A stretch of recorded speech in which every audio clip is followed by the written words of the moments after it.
Les gars, je suis choqué. Choqué de la nouvelle que l'on vient d'apprendre du côté de Manchester United. Non, ce n'est pas l'officialisation de Mbeumo, de Martinez, d'Ekitike. Non, non, non, non, non. Vous vous souvenez de la saison? 15e, on perd en finale d'Europa League contre Tottenham, des performances collectives minables, des performances individuelles catastrophiques, mais un joueur, les gars, qui est arrivé à tirer son épingle du jeu. Et franchement, ce qu'on vient d'apprendre, c'est choquant.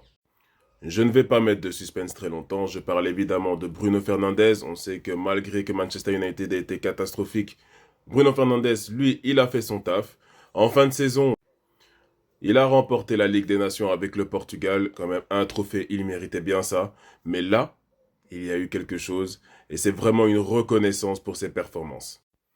Bruno Fernandes est nominé pour le titre de meilleur joueur de l'année en Première Ligue. Je ne sais pas si vous vous en rendez compte, on a fini 15e, on était proche de la relégation, on n'est pas qualifié pour les coupes européennes, on a perdu, on a tout perdu en fait cette année, mais ce gars, il arrive à être nominé dans la liste des meilleurs joueurs de l'année. Je vous mets la liste juste ici, c'est les 6 joueurs qui sont nominés donc pour le titre de meilleur joueur de l'année en Première Ligue.